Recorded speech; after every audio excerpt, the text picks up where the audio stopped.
प्रशांत पोळे माझ्या मराठी यूट्यूब चॅनलच्या नवीन व्हिडिओमध्ये आपल्या सर्वांचे स्वागत करत आहे। सर्वप्रथम आपल्या सर्वांना 8 मार्च महिला दिनाच्या सर्व महिलांना हार्दिक शुभेच्छा। आज आपण अंधेरी येथील कोंडीवती बौद्धलेणी इथे आलो आहोत। इथे अशोका वॉरियर्स यांच्याद्वारे महिला दिन साजरा करण्यात येणार आहे, त्यासाठी आपण आलो आहोत। चला तर आपण आतमध्ये जाऊन महिला दिन कसा साजरा होतो ते बघणार आहोत। चला तर व्हिडिओला आपण सुरुवात करूया। बघू शकता ही लेणी क्रमांक 8।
आणि करून देणं तुमचं पण कर्तव्य।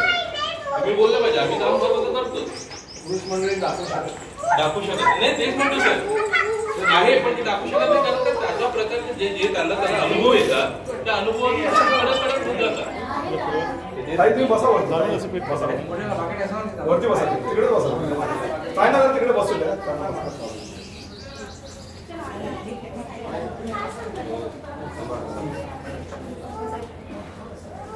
प्रस्तावना करतो, कार्यक्रमाची रूपाच्या थोडक्यात माहिती देतो आणि पुढील कार्यक्रम आमचे लेडी संवर्धक महेश सर आणि रोहन सर हे तरी सर्वांना सविनय जय भीम। आज ॲक्च्युली 8 मार्च रोजी जागतिक महिला दिन होता, त्यामुळे सर्व भगिनींना, मुलांना, मुलींना महिला दिनाच्या हार्दिक शुभेच्छा अशोका वॉरियर्स कडून। अशोका वॉरियर्स महिला दिन साजरा करते, हे 3रं वर्ष आहे आणि महिला दिन साजरा करण्याचा उद्देश आहे की ज्या आपल्या समूहामध्ये, आपल्या समाजामध्ये डॉक्टर्स आहेत, महिला डॉक्टर्स आहेत, इंजिनियर्स आहेत आणि वेगवेगळ्या क्षेत्रामध्ये काम करत आहेत। निर्मलाताई प्रिन्सिपल आहेत, डॉक्टर चंदनशिवी आहेत, त्याशिवाय प्राचार्य छायाताई मित्र आहेत, असे वेगवेगळ्या क्षेत्रामध्ये काम करताना मुंदलताई गरुड आहेत, त्या आपल्या स्ट्रगल करून कशा प्रकारे मुलांचं संगोपन करून आज त्यांच्या दोन्ही पण मुलं अमेरिकेला आहेत, 2 मुले अमेरिकेला आहेत, 1 मुलगा ॲडव्होकेट आहेत, म्हणजे स्ट्रगल करून इथपर्यंत आले ते एवढे काम करते। तर त्या महिन्याचं योगदान आहे समाजासाठी खूप महत्त्वाचं आहे आणि त्यांच्यामुळे आज समाज आहे। आमचा लेणी संवर्धनाच्या माध्यमातून महिला दिन साजरा करण्याचा उद्देश हाच आहे, ते सुद्धा लेणीवरच का की जर तुम्ही शिल्प जर पाहिले, आपण इथं पण एक शिल्प पाहू शकता, समोर शिल्प आहे, इथे समोर नागराचे शिल्प आहे, खाली महिला आहे, समजलं का? याचा अर्थ काय की त्यावेळेस सुद्धा महिलांना पुरुषांच्या बरोबरीनेच काम करण्याची संधी मिळत होती। आताची परिस्थिती पाहिली म्हणजे यावेळी व्यवस्थेमध्ये म्हणून चूल आणि मुलंच अवस्था केल्याने फार वाईट अवस्था होती। त्या अशोका वॉरियरच्या माध्यमातून महिलांना ते स्थान देण्याचा प्रयत्न केले आहेत। आपण पुढे कार्यक्रम करता पहिला महिला खाली बसतात आणि पुरुष मंडळी वरती असतात, आम्ही ते नाही करतो। अशोका वॉरियरच्या माध्यमातून महिलांना पुढं करत असतो, जेणेकरून महिलांचं योगदान आहे समाजासाठी, देशासाठी। कारण की महिला ही एक गरीब माता असते, ती जर शिक्षण असेल संपूर्ण घर शिकतं असं म्हटलं जातं। तर त्याच अनुषंगाने आम्ही महिलांनी साजरा करत आहोत आणि आता थोडक्यात मी कार्यक्रमाच्या उभा येतो, आपल्याला खूप वेळ झालेला आहे। सविताताई बाविस्कर आहेत, या केंद्रीय शिक्षिका आहेत आणि केंद्रीय शिक्षक असल्यामुळे परित्राण तेच घेणार, शॉर्टकटमध्येच आपला वेळ आपला हे करायचं शॉर्टकट बुद्धवंदना नमो जे काय असेल ते सर्वांनी शांत ऐकायचे. त्याच्यानंतरचा कार्यक्रम आहे छायाताई मित्तर म्हणा किंवा मंगलताई आहेत, सॉरी डॉक्टर चंदन शिवेताई, प्रत्येक या प्रमुख अध्यक्षांची निवड होणार आहे. अध्यक्षांची निवड झाल्यानंतर अनुमोदन देतील. त्यानंतर अध्यक्षांची निवड झाल्यानंतर ज्या ताई आहेत म्हणजे मंगलताई आहेत, सिद्धूताई आहेत, अजून ताई गाविस्कर ताई आहेत, अर्चनाताई आहेत, हे आपापली मंडळी ते करतील.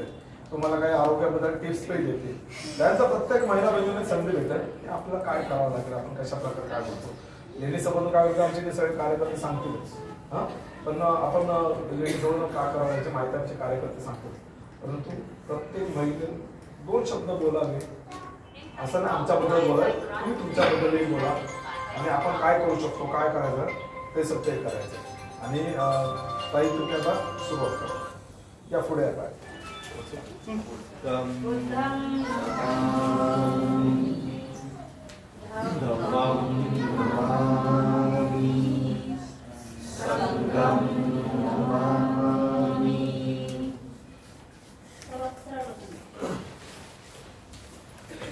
सामुदायिक घेतलं तरी उत्तमच आहे. सर्वांना येतेच आपल्याला बोलताना सामुदायिक घ्या.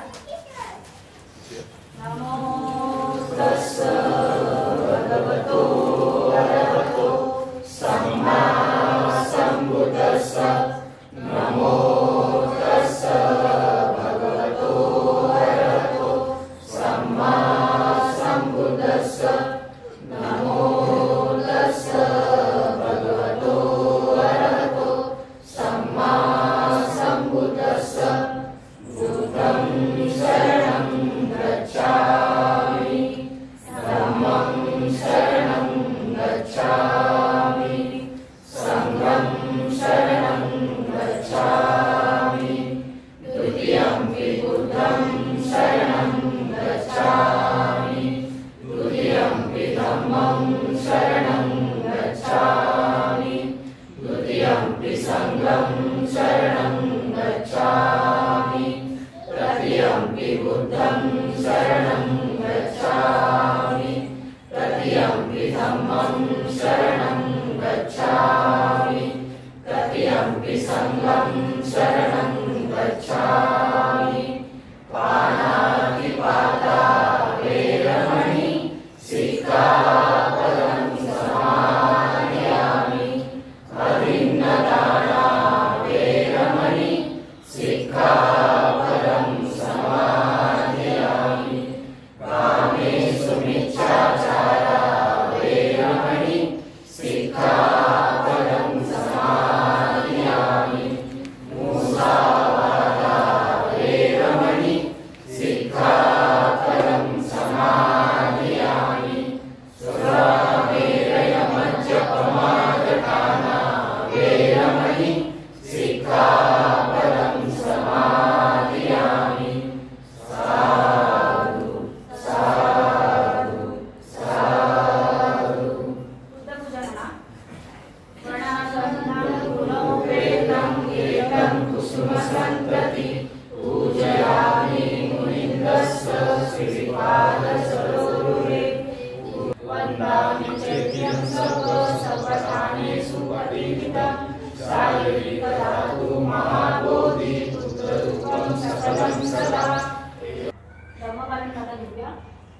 सर्वपापस्य वर्णनं कुशलस्य उपसम्पदा. सचित्तपर्योदपणं एतं बुद्धानुशासनं. धम्मदलो दिव्यो धम्मनबप्पमज्जति. अध्यक्षांची निवड महिला दिनाच्या सोमवारच्या माध्यमातून महिला दिनाच्या निमित्ताने आपण अध्यक्ष म्हणून कार्यक्रमाला अर्चनाताई माने यांची निवड करतो. त्याला अनुमोदन सर्वांमध्ये सर्वांमध्ये या त्याला अनुमोदन ताई स्वीकारला ना. सर्वांना सविनय जयभीम. मी डॉक्टर अर्चना चंदन शिवे. मी BMC मध्ये कामाला आहे आणि सध्या मी डिस्ट्रिक्ट टीबी ऑफिसर म्हणून बोरिवली आणि दहिसर आर सेंट्रल वॉर्ड आणि आर नॉर्थ वॉर्ड या दोन्हीचा चार्ज सांभाळते आहे. खूप सध्या 2-3 महिन्यापूर्वीच माझी अशोका वॉरियर्स सोबत अचानक भेट झाली. तो खरोखर सुदीन म्हणावा लागेल, कारण बऱ्याच मनात शंका असताना वगैरे पण मी ठाणाळे बुद्ध लेणी येथे पहिल्यांदा अशोका वॉरियर्स बरोबर ब्रह्मसहलीला गेले होते आणि खूप छान अनुभव आला. आणि आपल्यासारखे सगळे आपल्या समाजातले प्रशिक्षित चांगल्या विचारांचे लोक यांच्याशी माझी धम्मसंगती झाली असं मी म्हणेन. आणि आज जागतिक महिला दिनाचा अशोका वॉरियर्स यांनी इथे कार्यक्रम ठेवला आहे, त्याबद्दल त्यांनी मला विचारलं होतं. सो आज मी म्हटलं नक्कीच आपण मुंबईतच प्रोग्राम आहे तर इथे वेळात वेळ काढून जायचं आहे.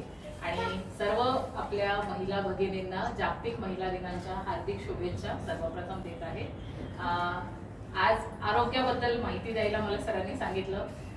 डॉक्टर असल्यामुळे मला आरोग्याबद्दल इथे 2 तास काय 3 तास 4 तास मी किती वेळ बोलू शकते, पण थोडक्यात माहिती देण्याचा मी आज प्रयत्न करते. आपलं आरोग्य म्हणजे काय, आरोग्य म्हणजे काय कोणी सांगू शकेल? आपण हेल्दी असणं म्हणजे कोणतेही रोगराई आपल्याला नाही आहे याचा अर्थ आरोग्य. असं फक्त रोगराई नसणं म्हणजे आरोग्य असं होत नाही.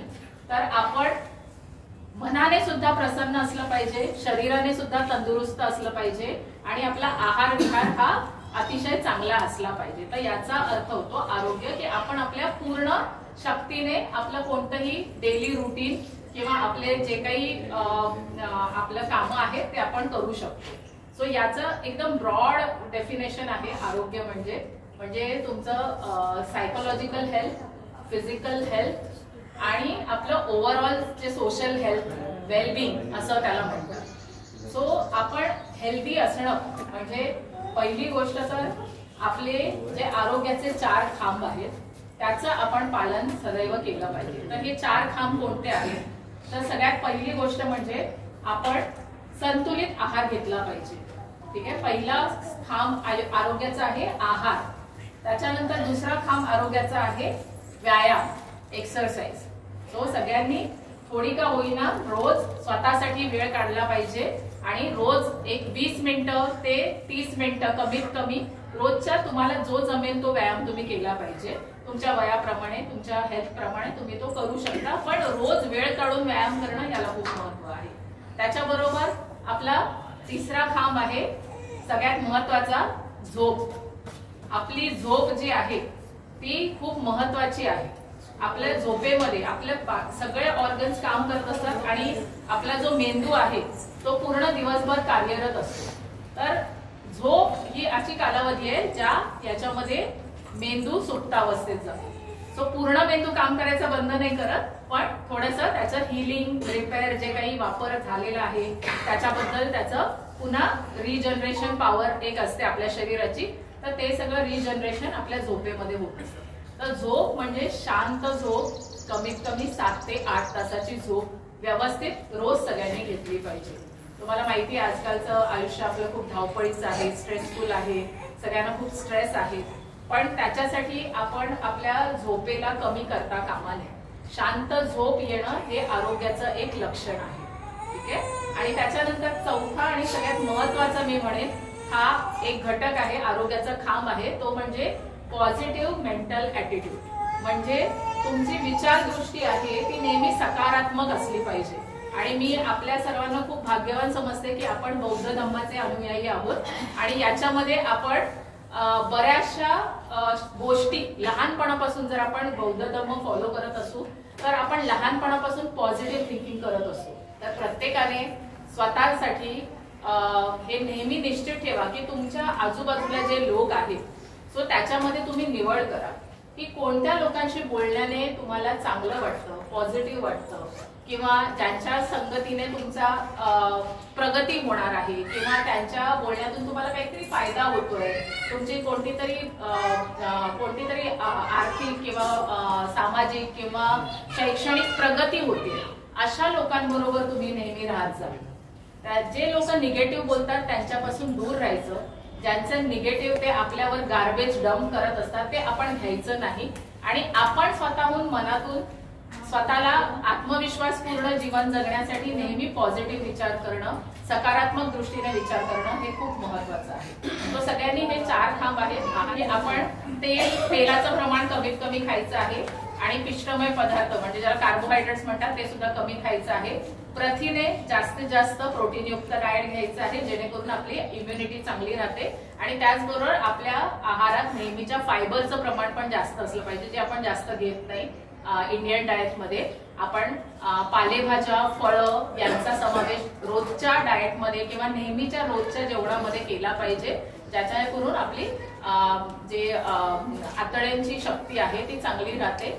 आपलं पोट वारंवार दुखत नाही किंवा अजून दुसरे काही जे आजार आहेत ज्याच्यामध्ये फायबरचं प्रमाण कमी असल्यामुळे होतात. त्याच्यातून एक डायबिटीस पण आहे की आपण फायबर जास्त खात नाही तर त्याच्यामध्ये पण डायबिटीसवाल्या व्यक्तींना त्रास होतो. सो फायबरचं प्रमाण आपण आहारामध्ये जास्त वाढवलं पाहिजे. रोज तुम्ही जेवणाच्या आधी एक वाटीभर सॅलड बनवून ते खा आणि त्याच्यानंतर तुमचं नॉर्मल जेवण चपाती भाजी पोळी डाळ भात जे काय आहे ते खा. तर त्याच्यामुळे तुमचं फायबरचं प्रमाण जे डाएटमध्ये पाहिजे ते पूर्ण होईल आणि अननेसेसरी कॅलरीज शरीरात जाणार नाही. कारण बऱ्याच जणांना भूक जास्त लागते तर ते जेवण जास्त घेतात. सो आपलं वजन त्याच्यामुळे जर आपण तेवढं काम करत नसू आपलं बसून काम करण्याचं सेडेंटरी लाईफस्टाईल असेल तर कॅलरीज आपल्याला रिक्वायर्ड त्याच्यापेक्षा जास्त जातात. तो त्याच्यावर एक उत्तम उपाय हा पण आहे की आधी आपण एक वाटीभर मोठा वाटीभर सॅलड बनवून ते खाल्लं पाहिजे आणि त्याच्यानंतर आपण आपलं जेवण केलं पाहिजे जेणेकरून आपली भूक सुद्धा शमते आणि आपल्याला जेवढ्या रिक्वायर्ड कॅलरीज आहेत तेवढ्याच आपल्याला मिळतात. सो हे आहाराबद्दल झालं. याचबरोबर हे जे आरोग्याचे 4 खांब सांगितले याचे नियमित जर तुम्ही पालन केलं तर तुमची रोगप्रतिकारक शक्ती चांगली राहते जेणेकरून आपल्याला जे होणारे आजार असतात ते आपण टाळू शकतो. पूर्णपणे टाळू शकत नाही पण बऱ्याच प्रमाणात टाळू शकतो. याचबरोबर तुम्हाला थोडंसं सांगू इच्छिते की संसर्गजन्य आहार संसर्गजन्य रोग म्हणजे इन्फेक्शियस डिसीज जे डेंग्यू मलेरिया टीबी लेप्रेसी हे जे रोग असतात जे एका व्यक्तीपासून दुसऱ्या व्यक्तींना पसरतात तर त्याला संसर्गजन्य आजार म्हणतात. सो याच्यामध्ये आपली इम्युनिटी चांगली असणं हे जसं आहे तसं अजून वेगळे वेगळे उपाय आहेत त्याला प्रतिबंध करण्यासाठी. काही आजारांवर लसी उपलब्ध आहेत जसं पोलिओची लस उपलब्ध आहे लहान बाळांना पोलिओ होऊ नये म्हणून. त्याच्यानंतर डांग्या खोकला किंवा मेंदू ज्वर याच्या लसी उपलब्ध आहेत ज्या आपण लहानपणीच बाळांना दिल्या पाहिजेत सगळ्यांनी तर जेणेकरून लहान बाळांचं प्रोटेक्शन जास्तीत जास्त प्रमाणात होतं. त्यांची इम्युनिटी स्वतःची कमी असते डेव्हलप होत असते त्यामुळे त्यांना या लसींची फार जास्त आवश्यकता असते. तर सगळ्या लहान मुलांना अशा लसी ज्या अवेलेबल आहेत सरकारी दवाखान्यात मिळतात त्या तुम्ही घेतल्या पाहिजेत. त्याचबरोबर मलेरिया डेंग्यू हे डासांमुळे उत्पन्न होणारे आजार आहेत. सो याच्यामध्ये तुम्हाला तुमच्या घराच्या आजूबाजूला कोठे रिकामे मडकं किंवा मोठं कुंडी किंवा असं जिथे पाणी साठून राहिलेलं आहे तर या गोष्टी तुम्हाला काढून टाकायच्या आहेत. तुमच्या घरात कोरडेपणा पाळायचा आहे. एक दिवस पूर्ण कोरडा पाळायचा. जर तुम्ही पिंप वगैरे भरून ठेवत असाल पाण्याचे तर पूर्ण कोरडे करून ते स्वच्छ घासून उन्हामध्ये सुकायला ठेवायचे जेणेकरून त्या मच्छरांचे जे डासांचे जे अंडी असतात ते त्या पिंपाच्या कडेने चिटकलेले असतात आणि तुम्ही फक्त स्वच्छ धुवून ते घेतलं आणि पुन्हा त्यात पाणी भरलं तर ते जे अंडी आहे ती पुन्हा उगवायला मदत होते. सो तुम्ही त्याच्या कडा व्यवस्थित घासल्या पाहिजे. जे कोणत्या वस्तू तुम्ही अशा वापरत असाल ज्याच्यामध्ये तुम्ही पाणी भरून ठेवता हे जे मच्छर आहेत ते स्वच्छ पाण्यामध्ये वाढतात हे तुम्हाला सांगू इच्छिते. आपल्याला असं वाटतं की आपल्या बाजूला गटार आहे तिकडून डास येत आहेत तर त्याच्यामुळे आपल्याला रोग होतात.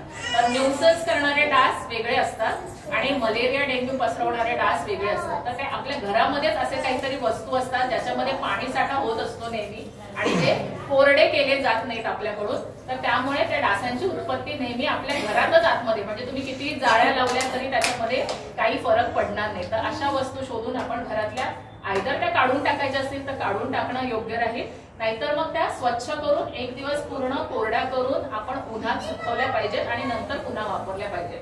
सो आठवड्यातून एकदा तुम्हाला त्या वस्तू अशा करून वापराव्या लागतील जेणेकरून घरात उत्पन्न होणारे डास जे आहेत ते तुम्ही त्याचा प्रतिबंध करू शकाल.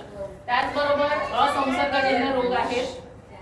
असंसर्गजन्य रोगांमध्ये हायपरटेन्शन त्याच्यानंतर हार्टचे डिसीजेस कॅन्सर डायबिटीस यासारखे आजार येतात.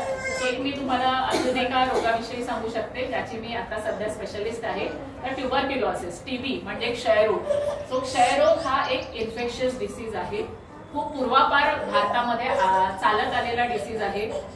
याच्याबद्दल आपण आपल्या ज्या पहिल्या महिला डॉक्टर आनंदीबाई जोशी सो या सुद्धा यांना टीबी झाल्यामुळे त्यांचा मृत्यू खूप लवकर झाला होता. आपल्या देशात जर वर्षाला पूर्ण भारतामध्ये 25 लाख रुग्ण आढळतात भारतामध्ये दरवर्षी. त्याच्यापैकी मुंबईत 60,000 रुग्ण प्रत्येक वर्षी आम्हाला आढळतात. आणि मुंबईमध्ये क्षयरोगामधलं जे दुर्धर रोग म्हणजे आहे ज्याच्यामध्ये आपण MDR TB म्हणतो त्याचं प्रमाण तर खूप जास्त आहे. त्याचबरोबर आपल्याकडे जे ट्रॅव्हलिंगचे साधनं आहेत त्याच्यामध्ये बऱ्याच गर्दी असते. तर आपण एकत्र खूप वेळ असतो दुसऱ्या लोकांच्या संपर्कात ज्यांना आपण ओळखत नाही. त्यामुळे कोणता माणूस आहे ज्याला क्षयरोग झालेला आहे तो व्यवस्थित ट्रीटमेंट घेतोय की नाही हे आपल्याला माहिती नसतं. त्यामुळे आपण आपली काळजी घेणं खूप महत्वाचं आहे. तर कफ एटिकेट्स म्हणजे खोकल्याचे शिष्टाचार हे जर व्यवस्थित फॉलो केले तर आपण या संसर्गजन्य आजारापासून स्वतःही वाचू शकतो आणि इतरांनाही वाचवू शकतो. सो कफ एटिकेट्स म्हणजे काय, तुम्हाला जर कधीही खोकला किंवा शिंका आल्या तर तुम्हाला तुमचं तोंड आणि नाक हा पूर्ण भाग रुमालाने पूर्ण टाकायचा आहे असं. ठीक आहे. सो ज्या कोणत्याही व्यक्तीला कोणताही आजार झालेला असू दे त्यांना संसर्गजन्य आजार जर असेल सर्दी झालेली असेल खोकला होत असेल तर त्याने हे शिष्टाचार फॉलो करणं खूप गरजेचं आहे. ठीक आहे. त्यामुळे आपण एका व्यक्तीपासून दुसऱ्या व्यक्तीला हा रोग होण्याचा जो चेन असते ती आपण तिथेच ब्रेक करतो. पण मास्क वापरू शकतो. जर आपल्या एका हातात काही सामान असेल अचानक आपल्याला रुमाल काढता नाही आला तर अजून एक सोपी पद्धत आहे ते म्हणजे आपल्या हाताच्या बाहीमध्ये शिंकणं.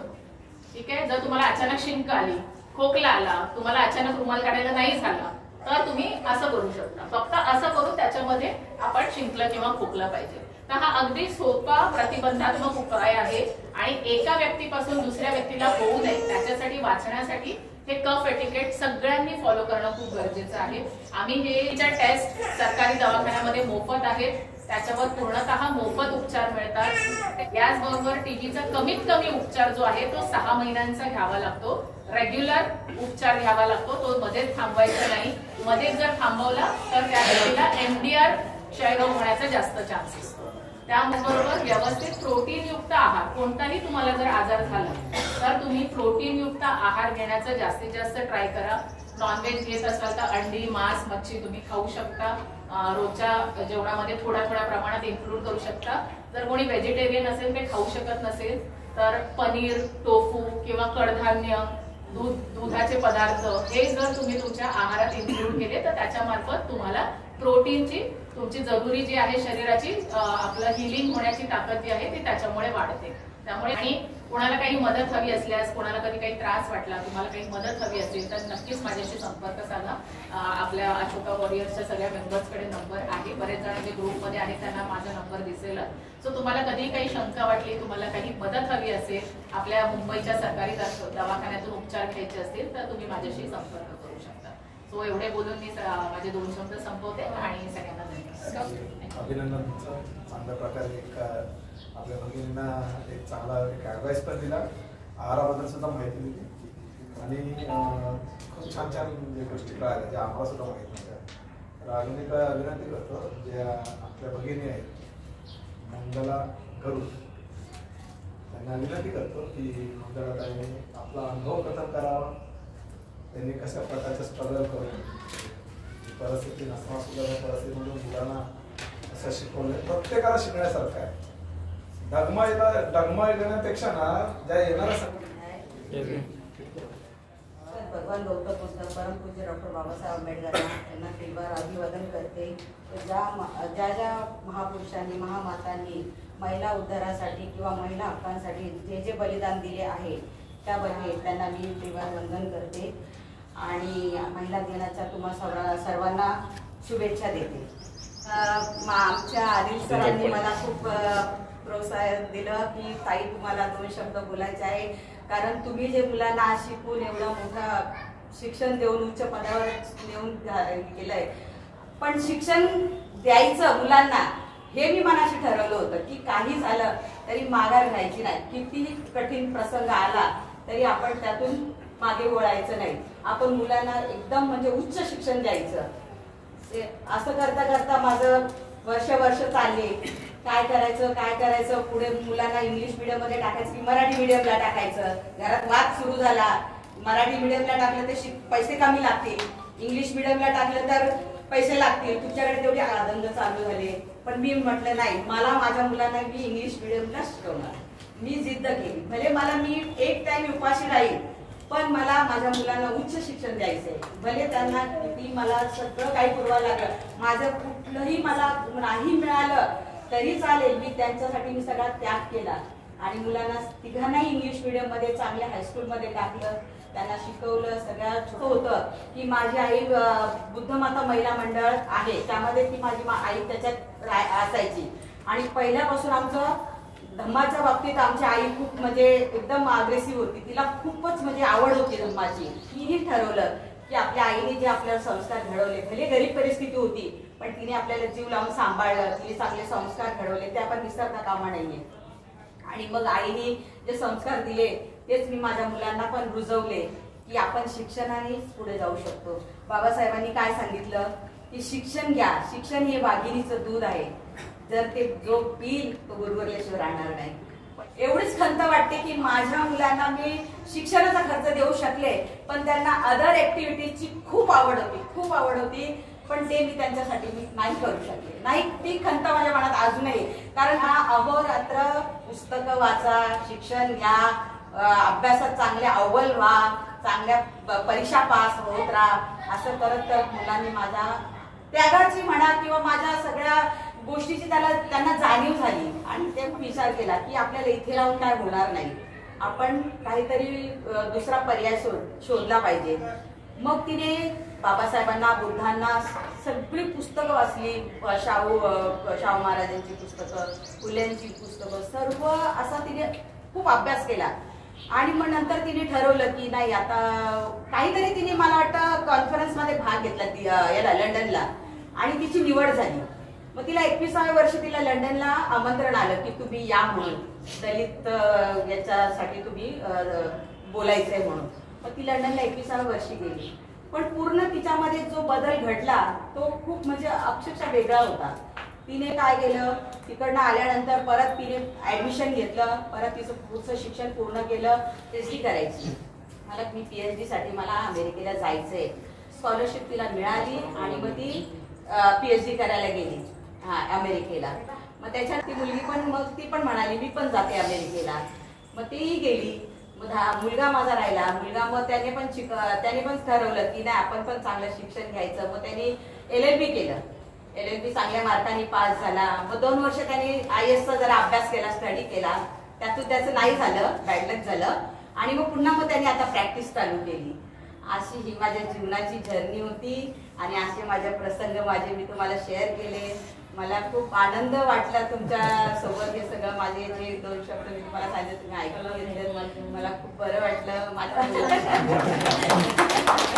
तर तुमचे सर्वांचे धन्यवाद. सगळ्यात पहिला अशोका वॉरियर्स टीमचे मी धन्यवाद मानते आणि मला बोलायची संधी दिली त्याबद्दल. कोण बोलणार आहे का? तुमचे अनुभव असतील तर सांगा. आणि अजून एक आईची ओळख एक आदर्श म्हणजे आमचे सगळ्याच आदर्श आहे. ह्याच्यासाठी खास स्पेशल त्यांचा वेळ काढून सर्वांना अशोका वॉरियर त्यांचा वेळ त्या शाळेमध्ये शिक्षिका आहे, परंतु शिक्षा काय एक शाळेचा वेळ काढून सुद्धा आमच्यासाठी वेळ देतात. तुम्ही खरोखर त्यांच्या अशोका वॉरियर विश्ववंदनीय तथागत भगवान गौतम बुद्ध, विश्वानंतराव परमपूज्य नेते डॉक्टर बाबासाहेब आंबेडकर, इथे माझ्या सगळ्या महामाता, इथे बसले माझ्या माता भगिनी, तसेच वरिष्ठ माझे वडील, वडिलांसारखे सर्वश्रेष्ठ असे लोक आहेत, त्या सगळ्यांना वंदन करते. माझं नाव श्वेता सुनील पवार. मी या शाळेच्या बाजूला, मला अभिमानाची गोष्ट म्हणजे मी ज्या ठिकाणी नोकरी करते ती शाळा या महान अशा सम्राट अशोकाच्या वारशाच्या शेजारीच आहे. मी रोज येताना या लेडीला वंदन करते, आपलं सुक्कम म्हणते आणि मग मी शाळेत जाते. हा मला खूप अभिमानाची गोष्ट आहे. 2-3 वर्ष झाले मी दान पारमिता फाउंडेशन या संस्थेमध्ये म्हणजे आपण व्हॉट्सअपद्वारे दाखल झाले आणि मी धम्मलिपी शिकले. नंतर अशोका वॉरियर्सचे जाधव दादा म्हणजे सर यांची ओळख झाली आणि त्याने बऱ्याच वेळेला आम्ही त्यांच्याबरोबर लेणी सहल केलेली आहे आणि अनेक ग्रुप आहेत, पण जरीही अनेक ग्रुप असले तरी त्यांचा उद्देश एक आहे की आपली लेणी जी चळवळ आहे ती पुढे न्यायची आणि आपला वारसा आहे तो जतन करणे. याच्यामध्ये इथे बरेचसे माझे ओळखीचे आहेत, गरुडताई आहेत, माने मॅडम आहेत, बरेच सगळे माझे चेहरे ओळखीचे आहेत. नंतर प्रांजल सर आहेत, आपण आहात, महेश सर. तर इथे मला बोलवले याच्याबद्दल मी आभार मानते. मी खरं असं पुढे तुमच्या महिलांसारखीच आहे, न बोलणारी, फक्त काम करणारी. मी जरी शिक्षिका म्हणून 35 वर्ष काम करत असले तरी समाजकार्यात मी कधीच काही केलेलं नव्हतं. पण जेव्हा दादांची ओळख झाली आणि ते असं ताई म्हणून हाक मारतात ना, म्हणजे आम्हाला ते महापौर पुरस्कार, राष्ट्रपती पुरस्कार वाटतो की बापरे, म्हणजे मी वर्णन करू शकत नाही. माझ्या घरात मला कोणी ताई म्हणत नव्हतं, पण दादाची हाक मारतात आणि मी त्यांच्यापेक्षा वयाने मोठी आहे, तर ती हाक म्हणजे मला खूप मोठा पुरस्कार वाटतो. असो, अशोका वॉरियर्ससाठी आपण कोणी वेगळे नाही आहोत. अनेक जण आपण अनेक अंगाने आपण काम करतो, तेव्हा आपलं एक उद्दिष्ट सफल होणार आहे. तर दादा बरंच मला सांगतात तुम्ही अमुक ठिकाणी, आपण मला जमत नाही. माझी प्रकृती जरी मी दिसत असले छान वजनदार तरी पण मला शाळा, घर आणि असं बाहेर जाणं जास्त जमत नाही. पण मी सरांना सांगितलंय की धम्मासाठी दान देणं आणि धम्मलिपी शिकवणं हे मला कधीही सांगत करेन, कारण धम्मलिपी मला घरातून शिकवायची आणि दान पण घरातूनच करायचं. आणि मला जेवढं जमेल तेवढं मी सरांबरोबर वेगवेगळ्या ठिकाणी सहलीला जात असते आणि बऱ्याच ठिकाणी मी गेलेले आहे आणि माझा प्रयत्न नेहमी असाच राहणार आहे. तर आता बरेच आपले वक्ते बोलले की आता इतकी वर्ष झाली आपण पाहिलं नाही, पण माझं एक असं मत आहे की आता आपण अज्ञानात होतो, त्यामुळे कोणी कोणाला दोष देऊ नका, कारण आपण सगळे सारख्याच पाण्यातले आहोत.